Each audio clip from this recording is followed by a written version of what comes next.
Okay, I use a pastry bag because it's the cleanest way to fill the molds. But in a high production kitchen, you can also use a ladle. It goes a little faster.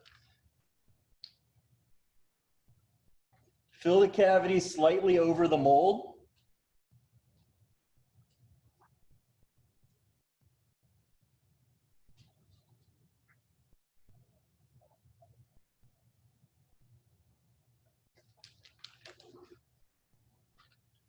And then you want to vibrate all the air bubbles out.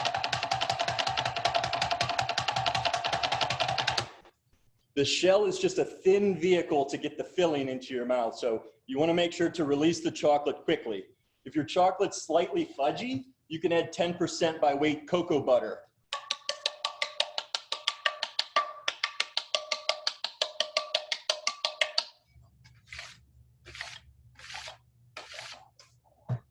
Okay, nice thin shell, upside down on acetate. And then that goes into the cooler to crystallize completely.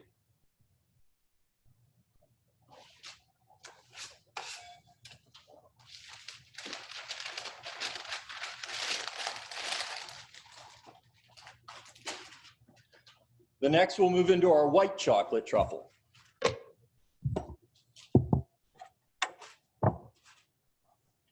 Now this mold has a little bit of a different technique because you saw we cleaned off the last and it sat completely against the acetate. This one we're actually going to allow to suspend in midair so that you actually have little peaks and valleys that are going to come out of the top of the truffle here, and it kind of gives it a unique effect.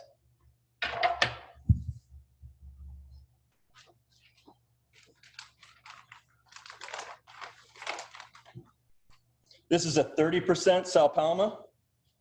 And I have added 10% cocoa butter to this chocolate.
Once again, vibrate all the air bubbles out.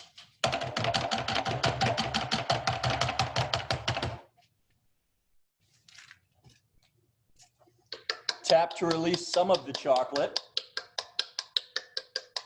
Not too aggressively. 2 passes.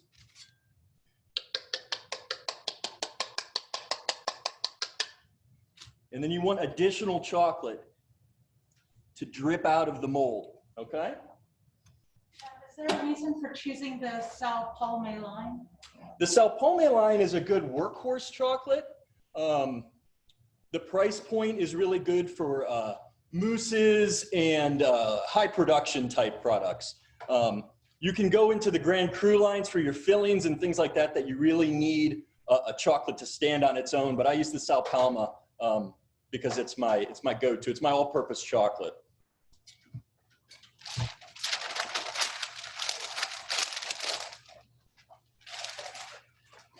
So now those 2 molds are casted. So now we're going to move into the fillings. The first filling we're going to be making is a soft caramel ganache. It's going to have lime in it and a little bit of bitterness. So we're going to start with glucose. Glucose into a saucepan.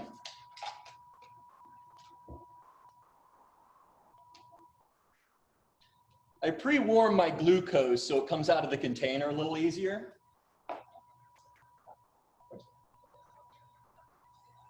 I'm using induction today, so there's no open flame to prevent any sort of scorching on the outside of the pan. And then I use 84 grams of granulated sugar.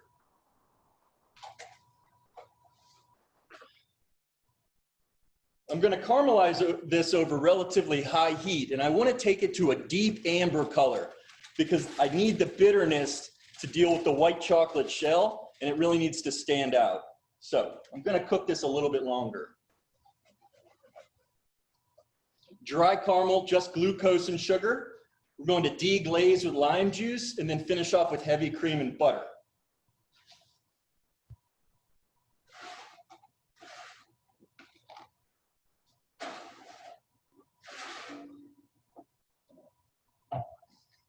While that's caramelizing, I'll show you this mold. So this mold, if you can see it, it has a design, a little bit of a spider web design.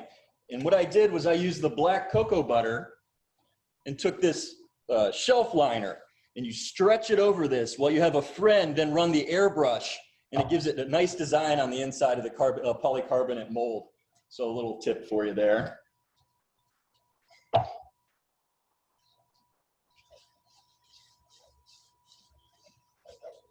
And if anyone has any questions, please feel free to reach out in the chat area, and Lisa will then ask me, and then I can answer directly to the camera.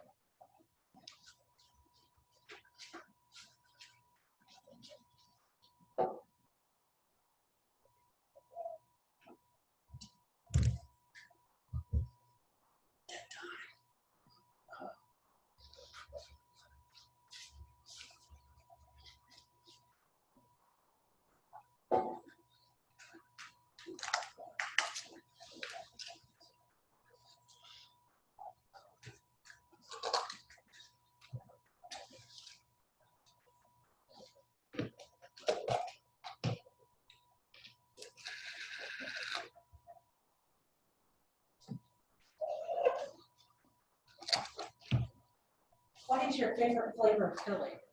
My favorite flavor of filling would be the salted caramel and milk chocolate combination. Just a little bit of Maldon sea salt inside of the filling. It remains crystalline. It's really good. I like that. I'm actually going to do a little bit of movie magic here, and I already have the caramel made and the milk chocolate. What are the odds? So I'm gonna mix this while I'm mixing this. So we're kind of doing two things at once, but we're achieving the same goal.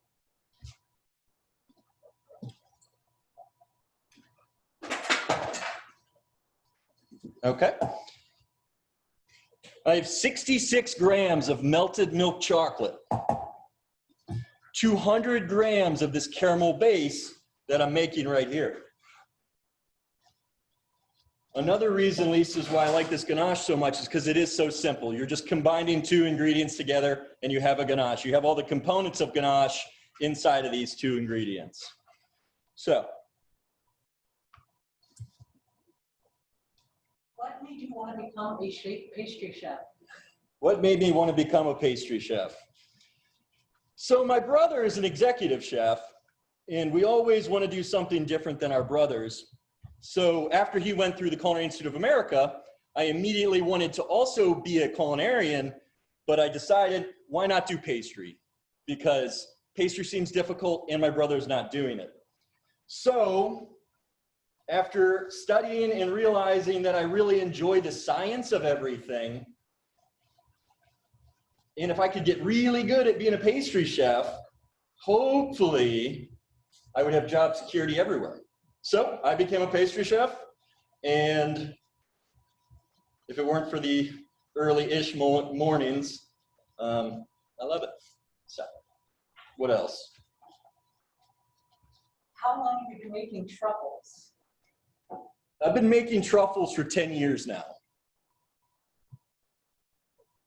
And why use the lime as an acid rather than another flavor? I really like coconut and lime. Isn't that a song? Put the lime in the coconut. But you could easily use another acid. Calamansi is a new, really popular ingredient. Grapefruit, bergamot, mandarin, passion fruit. all that would work.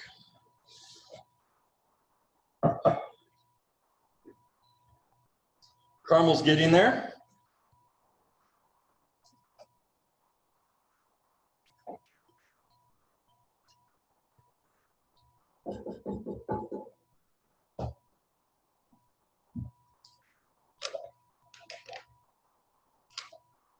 Would you consider truffles your specialty, or would there be anything else? It's something I'm the most passionate about making. I really enjoy molded pralines. I enjoy how the procedure, every step along the way is do or die. If you miss a critical control point in the whole recipe, you're pretty much set up for failure. So you really have to be on your game the whole time. That's what I enjoy about molded pralines.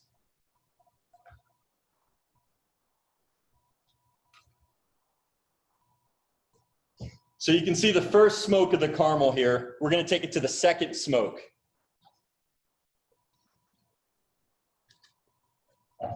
I add the lemon juice first because I want to quickly evaporate a little bit of that moisture because that's going to extend the shelf life of our candies, because any additional water is going to lead to spoilage later on.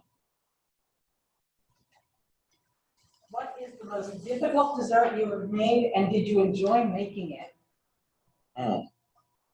Difficult dessert I've ever made.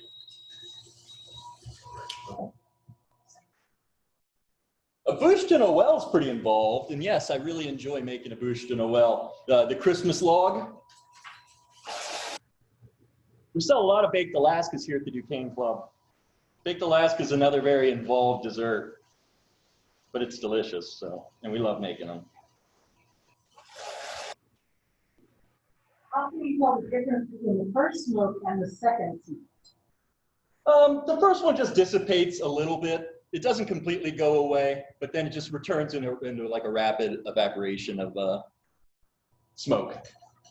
It's the only way I can really tell.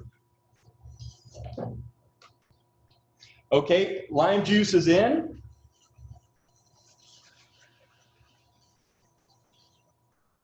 When I'm making caramels, I make them almost like a salad dressing because it really is an emulsification. So I just add a little bit of cream at a time. And also it prevents the caramel from seizing and getting burnt really bad.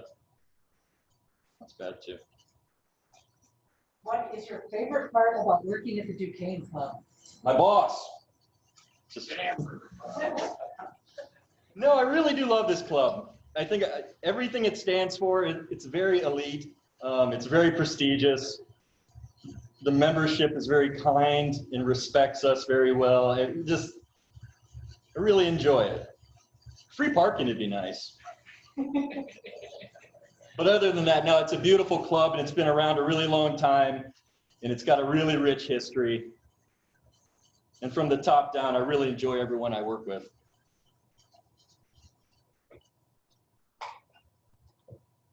Susan Nodder says, you do have a great boss. Thank you, Chef.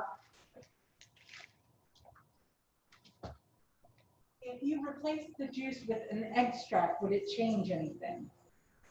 I would probably use a little less of it because the extract is a little bit more concentrated than juice. But like we talked about water management, extract would be the better route to go in your active water in your ganache.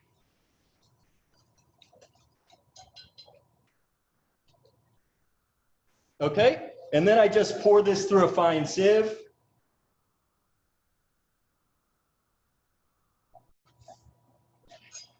And then you're going to put that caramel aside to cool completely before you scale your 200 grams. Okay, in the meantime,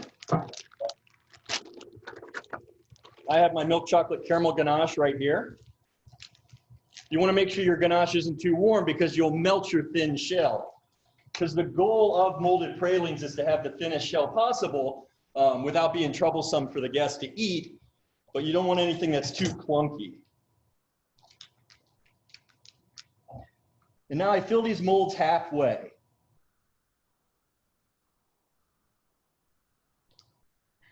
How long have you been baking? Professionally, 15 years. And do they force you to become a Steelers fan upon getting hired here? You know, they encourage it. I grew up near Cleveland, Ohio, so I know Cleveland's on this call. Go Browns. So, yeah, I would say definitely.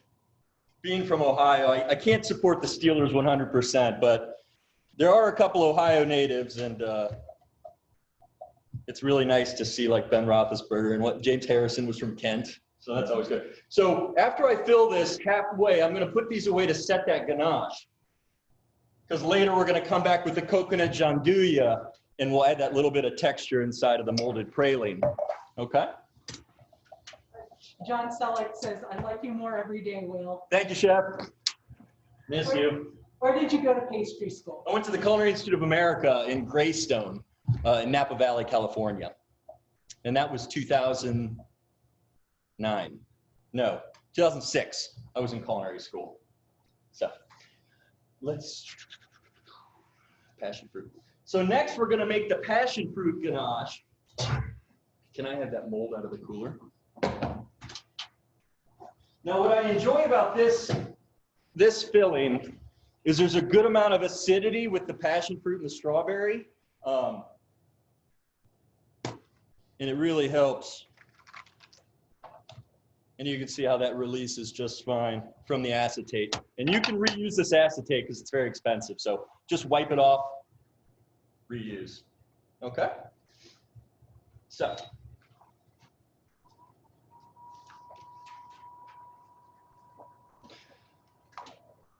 So we have a couple of questions about your experience as pastry chef of the year. So one person asked just about your experience, and the other one asked if it was a goal of yours to be pastry chef of the year from the start, or was it something that you decided to work towards one day? Absolutely. Well, my involvement in the ACF is relatively young. I would consider myself full-time for about 6 years. And I was fortunate enough to start on a committee, a national apprenticeship committee.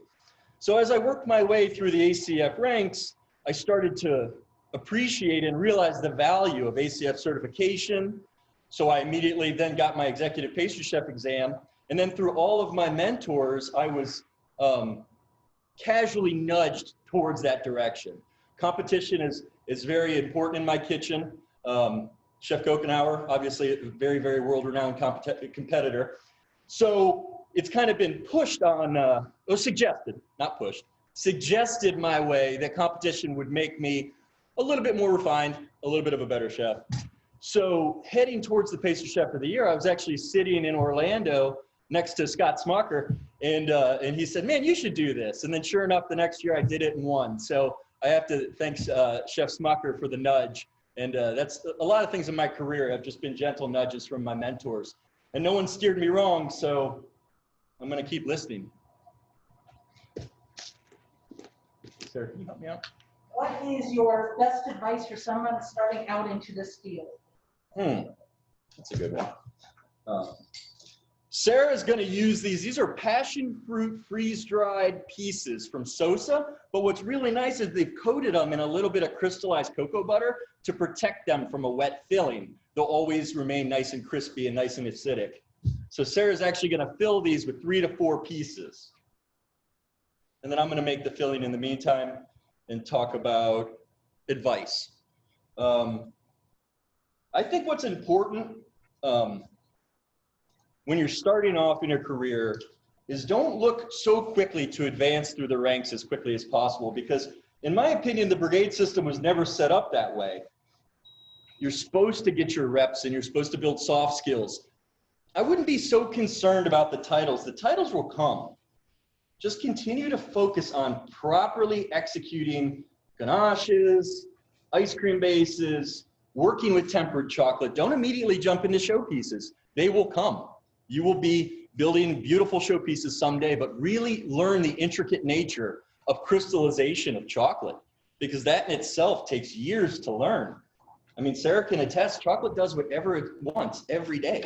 It's always testing you. It's a natural ingredient. So if you can just begin to gain and grow respect in this industry for your ingredients, accolades and things like that will come. I think that, yeah. answer that. So you said great advice. Thank you. You're welcome. So when I make ganaches, when I started off, it was hot boiling cream poured over unmelted chocolate, which to me is really dangerous, and it's really two big extremes. So what I do is I warm the cream mixture and gently melt the chocolate so they're about the same temperature. So as I incorporate them together, it's a nice homogeneous mixture, and I don't have to worry about anything separating, and I don't have to compromise the flavor of either ingredient because heat's just going to destroy any flavoring profile. So I warm cream and a little bit of strawberry compound just to boost the strawberry flavor. I use amaretti compounds. I feel like I'm a salesman. Amaretti compounds, that's a 100% fruit product. It's really tasty. So I have my warm cream mixture, and I add half of that.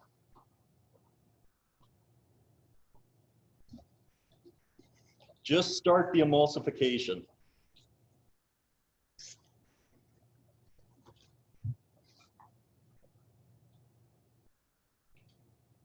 I know all the chefs are probably saying, where's the immersion blender?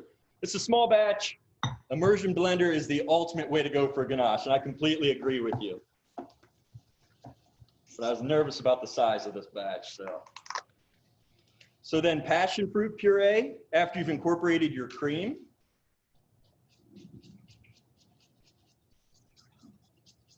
What's the difference between a molded praline and a truffle?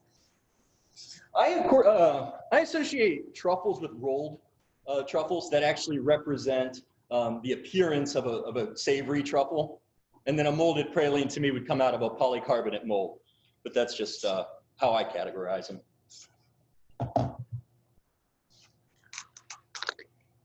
I add the purees at room temperature because I don't want to hinder any of their flavor. And if I added the passion fruit to the hot cream while it was on the stove, it would then curdle, and I'd have ricotta. I can't remember if you answered this. How many years have you been working at the Duquesne Club? I've been here for 12 years, 12 and a half years.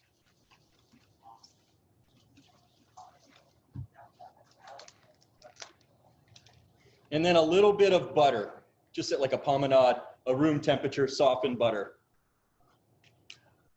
And that because you don't want to melt that out and completely separate the milk fats, because you need it to keep that mouthfeel.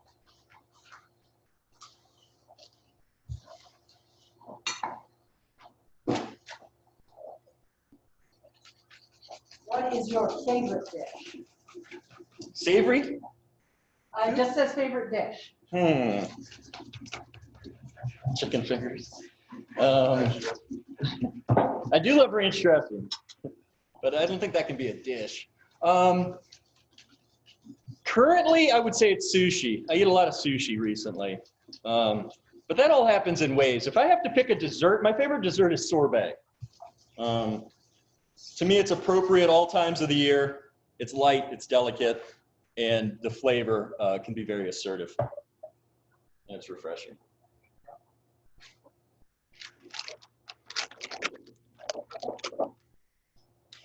So the white chocolate passion fruit strawberry ganache is done.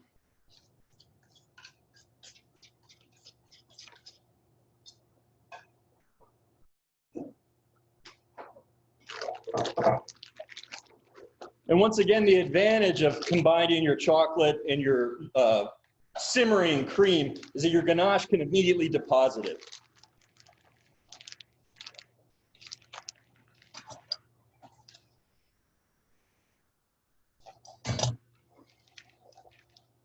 Now you want to underfill the chocolate slightly because you have to allow room for the cap.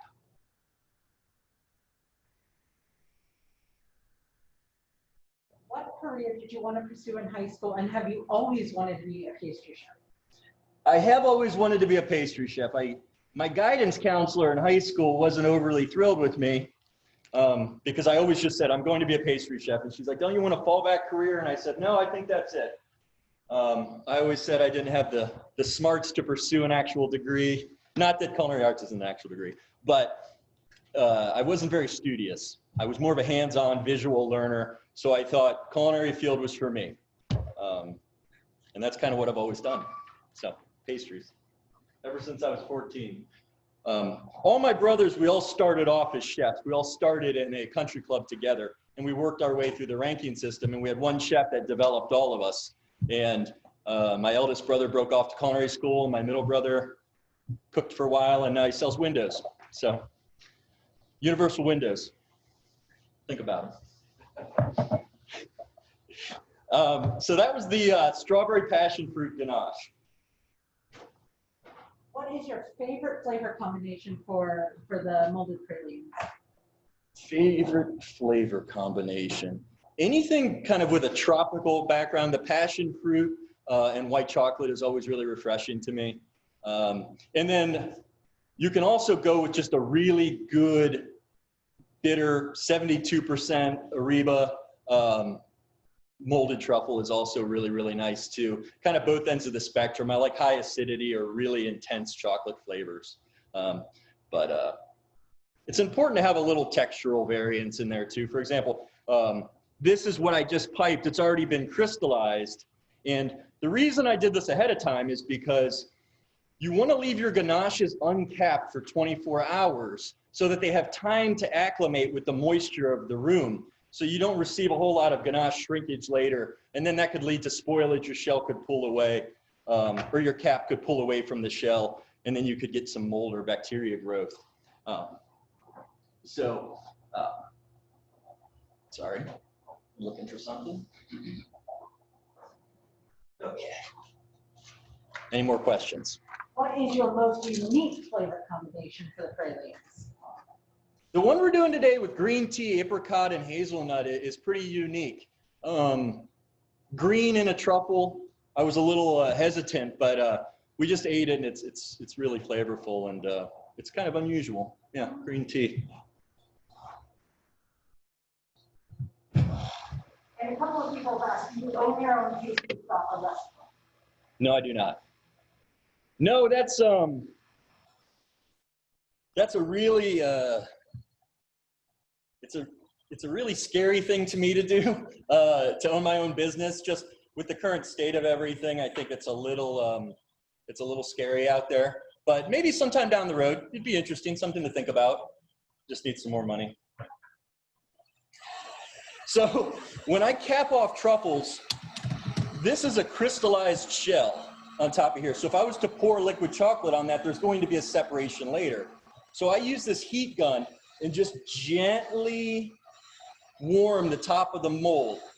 It does two things. It softens that shell, but then it also warms the top of the mold, so it gives you a little more time to work with the chocolate on top. So what I'll do is I'll take my tempered milk chocolate here.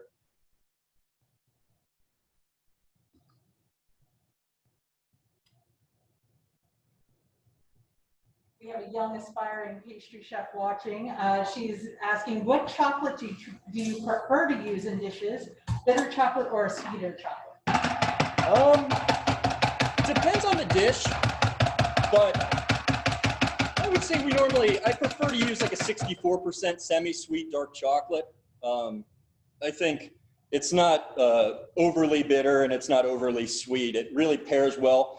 We do a lot of plated desserts here at the club, so I don't always have the luxury of a 100% chocolate dish. It has to have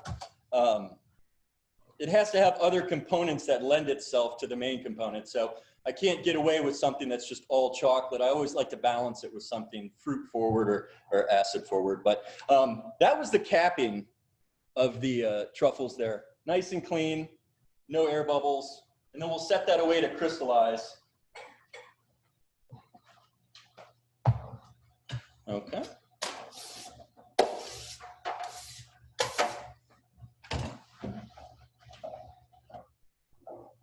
What would you have done if you weren't a pastry chef? I would dig up dinosaurs. I've always wanted to be an archaeologist. Paleontologist. Paleontologist. See, that's why we have a doctor in the room. A doctor who's an anthropologist. Who's an anthropologist. See, I'd like to dig up dinosaurs. But I don't think they're looking for as many people to dig up dinosaurs as pastry chefs. So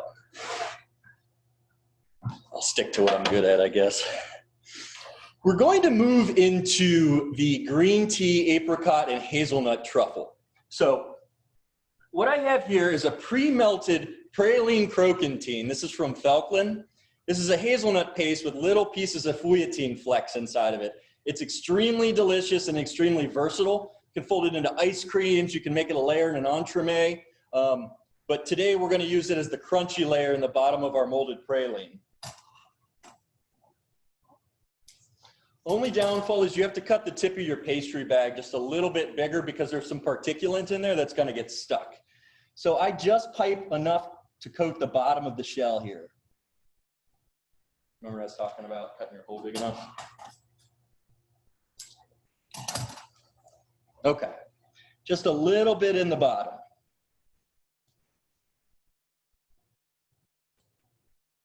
What is the most difficult chocolate piece you've ever made? Yeah, like challenges. I made one that was too tall one time, and I couldn't get it through any of the doors, so that was awkward. That was probably the most difficult in transport, but under terms of extreme pressure, I was in Toronto competing for the regional wax competition, and I would say having 4 judges just hovering around you, I think was really stressful, but we got it built. I would say that was my most stressful. If you could pick a dish of what you made, what would you choose? I did a blueberry Bakewell tart, garnished with a lot of different lemon components and corn. Being from Ohio, if I could put corn in anything, I will, because I love corn. And I did a cornmeal cake, lemon, blueberry, a corn panna cotta, and it was just a really flavorful, kind of interesting dessert. And I would say, yeah, that was one of my favorites. Okay, now I filled that with the hazelnut praline. I have an apricot jam. Now you want a pretty decent, pretty thick apricot jam. This one is purchased, but if you do buy one that is a little thinner, just reduce it slowly over a low heat, and you'll cook a lot of that water out because that'll prolong shelf life too. And then I just add right on top of the hazelnut praline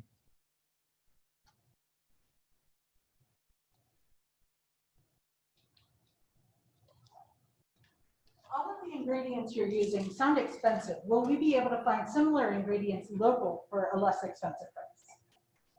Yes. Yes, you should be able to find them locally. I know we have a lot of chapters on here, so I'm not overly sure with a lot of your specialty markets, but you can always reach out to me afterwards and we can work together and I can get you something comparable, or I could kind of show you in the direction. But I use a lot of Albert Ooster imports. Tina's on the call, and they have a pretty good small batch quantity on some things. So Albert Ooster imports would be my first guest, but if not, we could work together doing something else. So after the apricot jam is in there, now that's going to sit away in the cooler to set. In the meantime, I'm going to pipe the coconut gianduja. Now this is very similar to the hazelnut croquantine, but it's white chocolate with coconut pieces already folded into it. And that is a product that is also ready to use. I just keep it in a pastry bag and I have it in a warm place, a proof box down low, and that's just warm and piped. And then that's gonna go right on top of our caramel ganache. And that adds a little bit of texture and that coconut flavor. But it is quite sweet, so just a little bit. What is the shelf life of these? I wouldn't exceed 2 weeks because my fillings are relatively soft. So there's a lot of water in them, so they spoil pretty fast. just because here at the club, as we make truffles, we generally make them for special events. So I have a little bit of a heads up. So I'll make fillings that are very soft and very, yeah, tender, if you will. But the shelf life isn't very great on them. So I wouldn't give it a very long shelf life.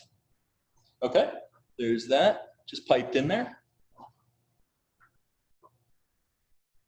How do you keep them fresh?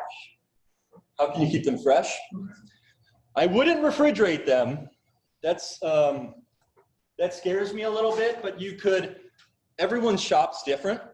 So you could play around with the refrigerator. My experience, there's been a lot of shrinkage and crackage coming out of the refrigerator. It's kind of harsh on the chocolate. So I don't know if I really encourage that, but that's something, everyone's shop is specific, so.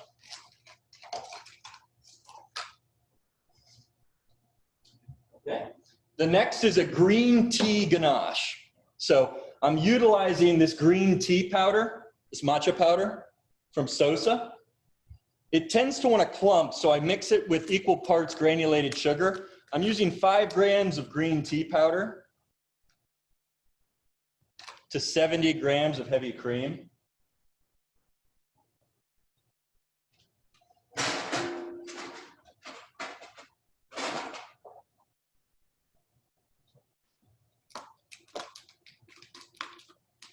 What is your least favorite flavor or ingredient to work with? Least favorite.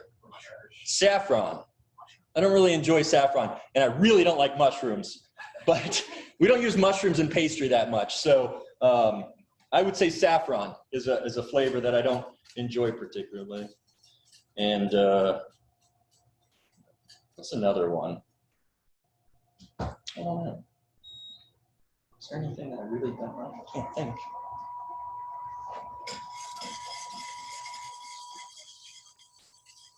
What about Sarah? What's something you really don't like? Pastry-wise. You like raisins, right? Ah, Sarah hates raisins. Someone says, yes, saffron. So once again, I'm just gonna bring the green tea powder, granulated sugar, and heavy cream mixture just up to a simmer. I have some room temperature butter, 16 grams of room temperature butter. My white chocolate's already pre-melted.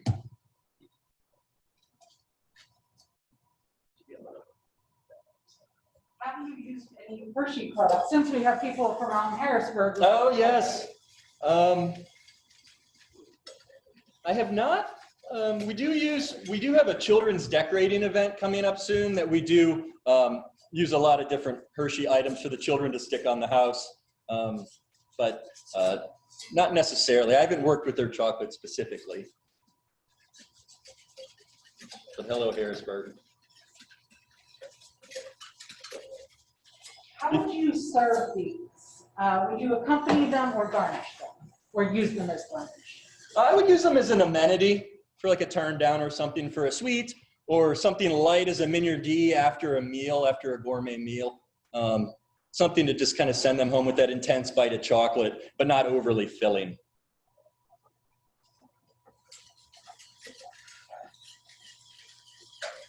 How many competitions have you competed in, and which one was most exciting?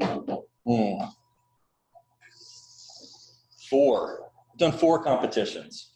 And the one that was most exciting was the Chef of the Year in New Orleans in 2018.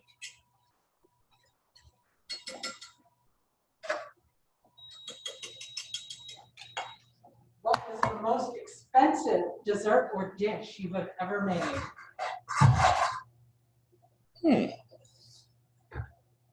Expensive. We've done some things with gold. Yeah, I would say anything with an absurd amount of gold on it. I would say that would probably lend itself more to a wedding cake. I would say anything that we've gilded in like a 24 karat gold, some of those numbers can get up there a little bit. But as for pastries themselves, the real expense comes in the labor making them. The ingredients themselves aren't overly expensive, except for chocolate. Have you competed internationally in chocolate? Just in Canada. Yeah, I've competed in Toronto.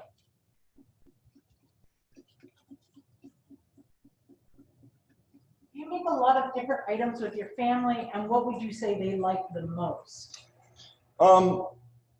Most of my family lives in Ohio, so it's really just me and my wife here. And the things we make the most are generally not pastry related.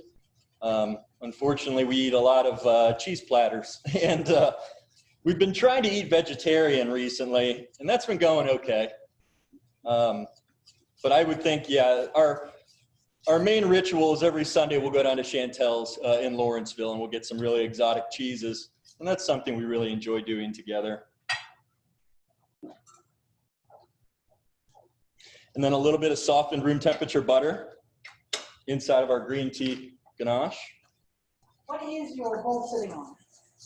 My bowl, this is really cool. These are called stabilizers, and you can get them on Amazon, and they don't have to come in this weird color.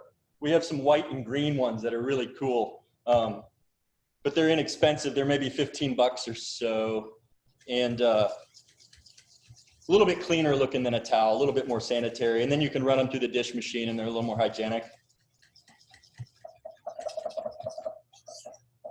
So you can see this ganache has a really unique color.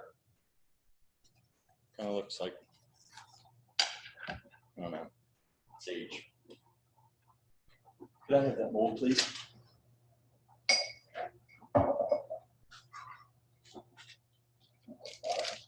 What is your favorite icing, and what is your favorite cake? My favorite cake is a traditional white cake that we do here. It is butter-based, enlightened with a meringue, but it's bright white and it's really delicate. And my favorite filling is a thin layer of passion fruit jam with whipped cream, studded with like some fresh strawberries that have been macerated in pretty much anything. You could do white rum, you could do Grand Marnier, all of those things. That would be my favorite cake. My wedding cake wasn't like that. It was just white and dark chocolate and raspberry buttercream. So when I renew my vows, I have my other wedding cake.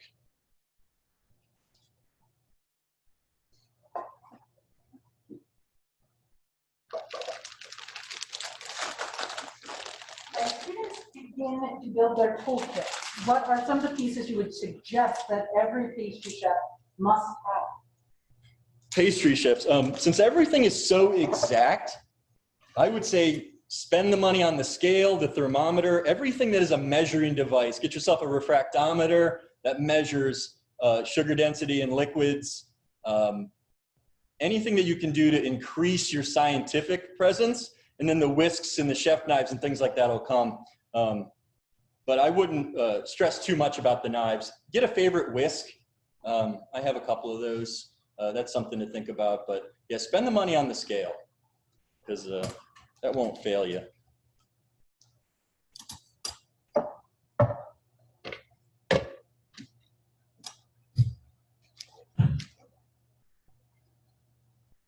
So this truffle, I don't really know how to word it, but I'm going to call it open-faced. And this would give you a great opportunity for maybe a little candied apricot piece, or a little drageade hazelnut and a little piece of apricot. You could treat it like a little plated dessert if you were doing like a wine tasting or even a beer tasting. I think those are popular.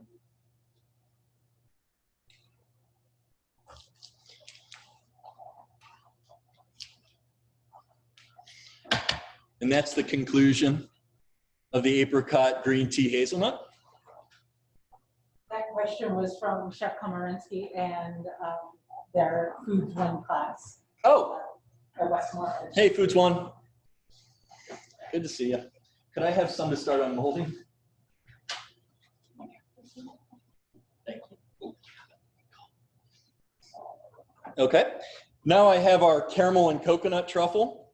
We're going to cap it the exact same way we just capped the passion fruit, strawberry.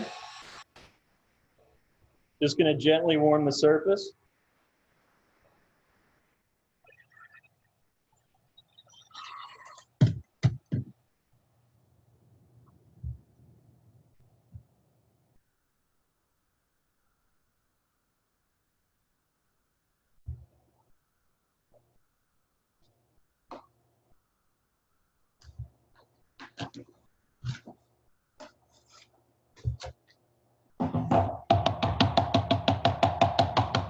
Vibrate, so all the air bubbles come out and it flows into the crevices.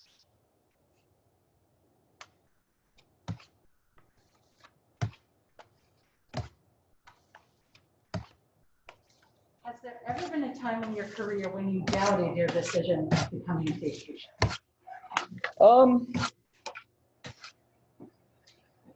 No, I think I have no regrets. I mean, I think I have enough sense about me. If I really didn't like what I was doing, I would pursue something else.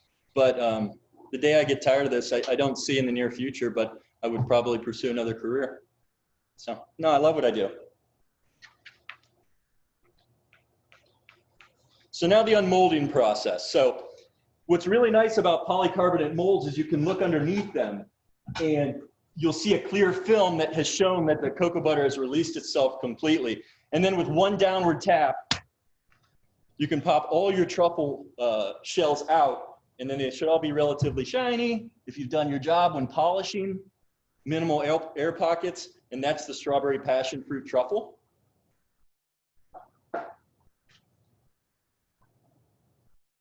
This, I've already pre-unmolded these. This is the finished product of the green tea, apricot, and hazelnut truffle.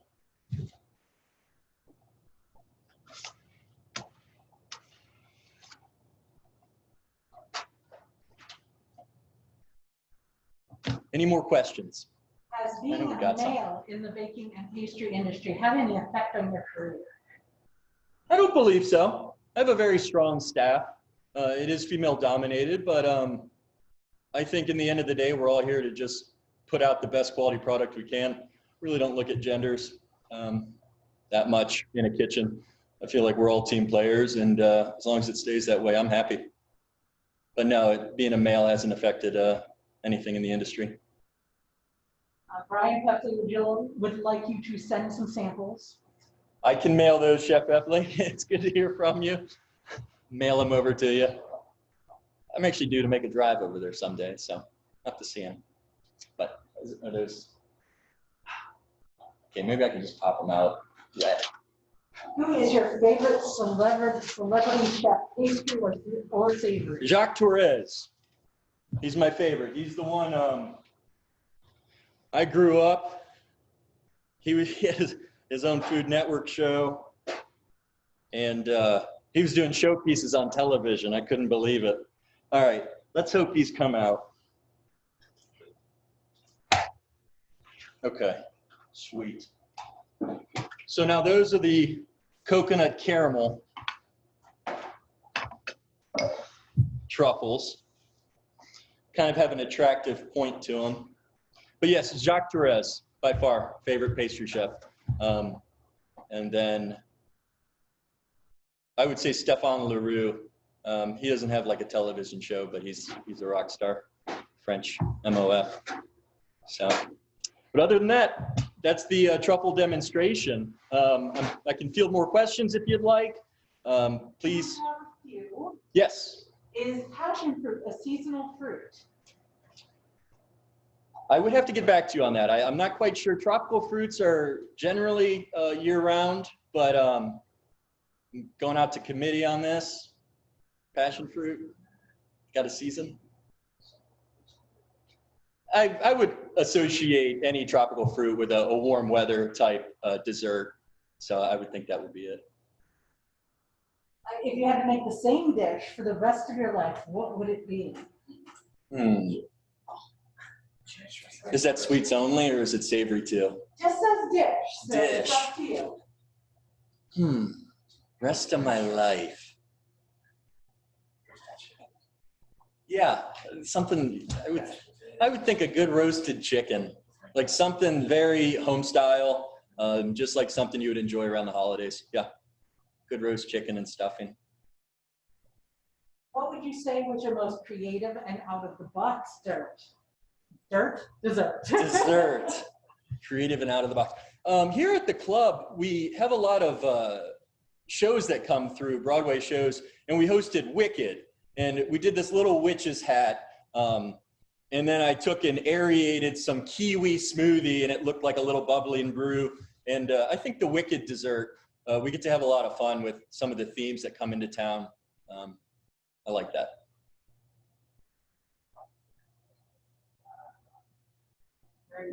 Answer your favorite pastry, Shelia. What is your most expensive tool that you have used in your career? Most expensive tool. My ovens. We just received, 2 years ago, Mive ovens, they're a German company, and they were very expensive, but we love them, and we're very fortunate to have them. That's another amazing attribute of the club is we have some of the best equipment I've ever used. So very fortunate to have such nice ovens and chef to approved capital. Thank you. Where do you get your molds? I get my molds from chocolateworld.com. JB Prince always has nice molds. And Tomrick has a good mold selection too. So, and then Chocolate without the E's, they're out of Montreal, and they have a lot of chocolate packaging, chocolate molds, and ribbons. They're very good. What is your favorite chocolate to use? Felchlin, without a doubt. Felchlin, the range and the flavor profile and the sourcing, it's all good. Felchlin's the way to go for me, personally. We have somebody asking if they can get a closer look at the products. Of course. Sarah's going to work with you on that. I believe there's a Zoom function.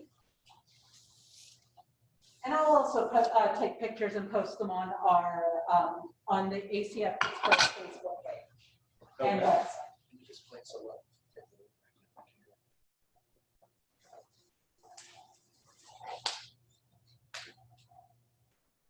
While you're doing that, did you also go through a culinary program or just pastry? Just pastry. Yeah.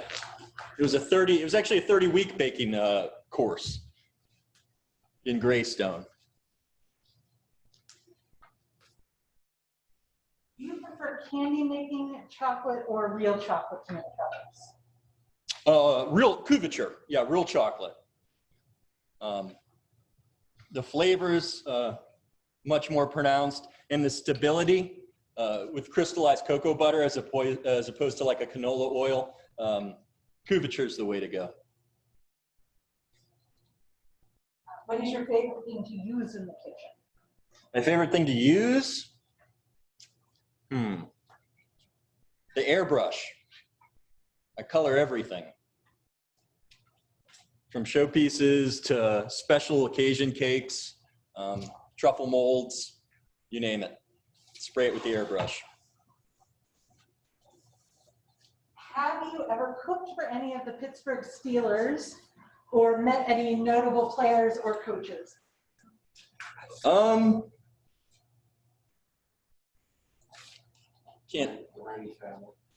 Yeah, I mean, kind of a private club. I don't know if we need to go into that. Yeah, we do it quite a bit for a lot of the Steelers organization and Steelers players. Probably out of privacy, we're not going to go into a lot of specifics, but we're very fortunate here to see a lot of really high-end clients, and yeah, club's kind of unique in that way. What has been the weirdest flavor pairing you have made that turned out surprisingly good?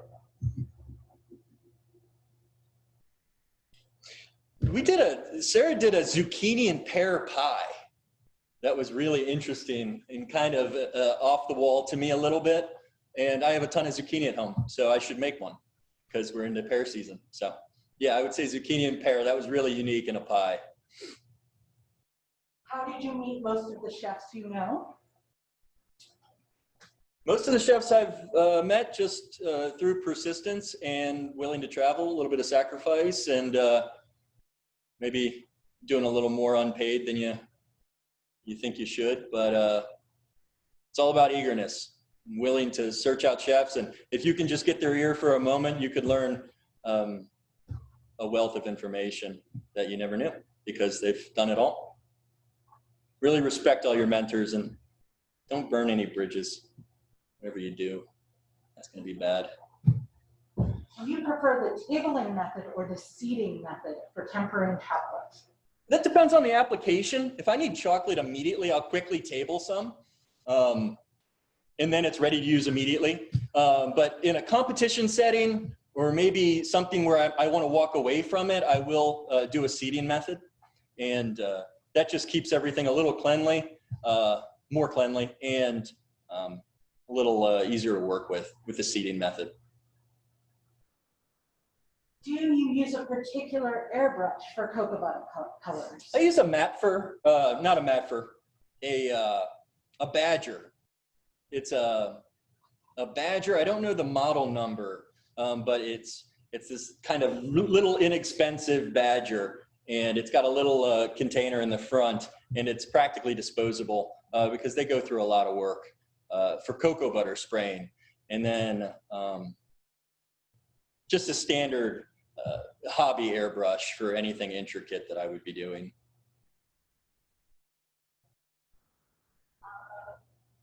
What is the weirdest thing you've made in the kitchen?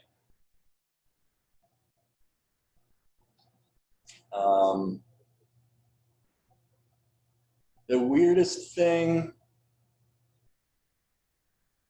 I mean, we've done some unique dietary things. Did an avocado vegan ice cream. It had like a rich, nuts and dried fruits and a granola folded into it. And that was really a unique texture, but you felt kind of healthy eating it. So I would say that was a little unique going into the ice cream machine. Vegan avocado ice cream. If you weren't competing, I'm starting to think your brother is on this chat. Yeah. If you weren't competing with your brother, do you think you would have continued with culinary or at least considered it? Honestly, the whole procedure of pastry, I was hooked immediately. I was at the crossroad between garmager and pastry, and I was just, for some odd reason, I was just immediately attracted to the idea of a scientific way to approach cooking. And I'm not saying that savory foods don't have science applied, but the whole scaling process is something I really enjoyed, and everything has a specific formula, and you have to adhere to that. I guess I've been raised with a lot of rules, so I guess maybe, sorry, Mom, I think she's on this. I think that's what it just the specific rules and the rigorous procedural part of it. Yeah. When sending out the recipes, is there a way for you to list the brand name of the ingredients, and maybe a website or local store they can purchase? Of course. I will attach that to the recipe file. Have you ever worked with lactate milk? If so, what is the main item you need? I've only worked with soy. I'm not quite sure if soy and lactate are close. No, completely. Lactate is real milk, but it has the enzymes. Oh, and it's been removed. No, I have not worked with lactate. My only experience we do a vegan dinner, and we've worked specifically with soy milk, and we've made ice creams and panna cottas, and texturally they don't have the mouth feel, but they do work. Yeah. For a vegan alternative. Yeah.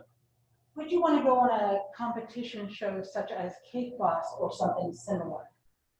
I've been approached a couple of times about Food Network challenges and things. Something about TV, it scares me a little bit. I'm not going to lie. While you're doing a live presentation? Yeah, something about television. I don't know. Maybe that's not something I'm looking to pursue immediately. Maybe later in my career. Have you ever worked with pink or ruby chocolate in the past? Yeah, actually, the Barry Callebaut ruby demonstration, Rocco from Philly, he came over and did a really great presentation on the ruby chocolate, and it's really interesting, very unique, and I have worked with it, and it's beautiful. It's just pink, so that's the only. You're just stuck with pink. I think we are out of questions. A lot of thank yous. Oh, thank you, everyone. I'll leave them up so that you can see them. Of course. No, thank you, everyone, and really good on time. So do we cut broadcasting? I guess so. Oh, one moment, Chef Lefsky is going to speak. Hey, Chef. Did they all get, yeah, Sarah showed all these, right? Thanks so much, Rob. Of course, Chef. Thank you. Okay, so on behalf of the Pittsburgh chapter and the Pittsburgh Steelers, we are so happy to have Will here in Pittsburgh and with us.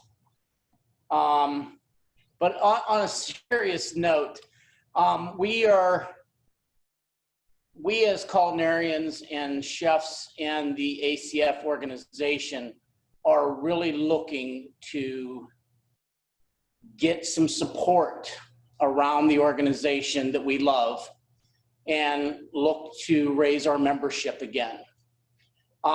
We will come up and are coming up with all these different ideas. I know that most of you are involved in and looking through Chef Connect, the new thread that's out there through the ACF. It's been a really wonderful and great tool for us as the culinarians and chefs and presidents and the boards out there to share and get information. We are going to do two things. The ACF Pittsburgh chapter will start a membership program coming up shortly. I can't read everything into it at this point. I'm still working on finalizing some things for the ACF, but one of our local venues, Pen Fixture, has agreed for every 5 members that someone here in the Pittsburgh chapter brings a professional ACF membership. For every 5 members, they will have a $200 gift certificate spending spree down at Pen Fixture. And I am in works with one of our knife companies, and we're just getting ready to finalize it, but I haven't 100%, so I won't mention the company yet. But one of our knife companies is looking like every single chef that is brought to the Pittsburgh chapter member-wise will receive a chef knife for signing up a member and renewing a member to the organization, and also having them as a professional chef. So every single member that can be brought into the organization will get that. I will have more information coming up in our webpage and so forth through Dr. Beisinger in the near future.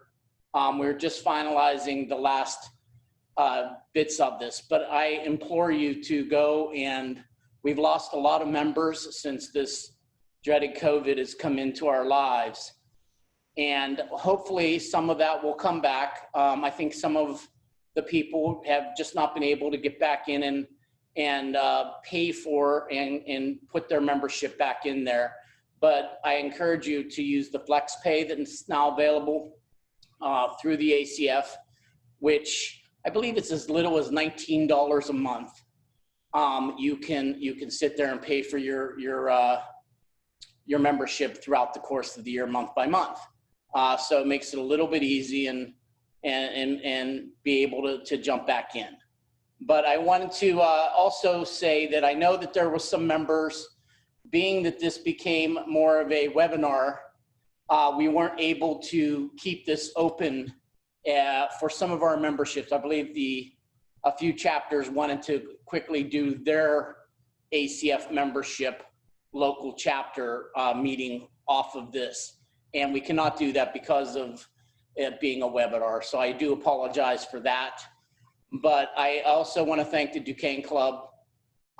This is truly a special place. And anytime that we do anything here at the Duquesne Club, as far as the Pittsburgh chapter, they've always been very supportive, and it's always sold out pretty much. I mean, we relish in the fact that we have that. So thank you so much. Thank you so much from the ACF Pittsburgh chapter. And we'll see you soon, and hopefully some other good meetings coming up. All right, thank you. Thank you. Thank you.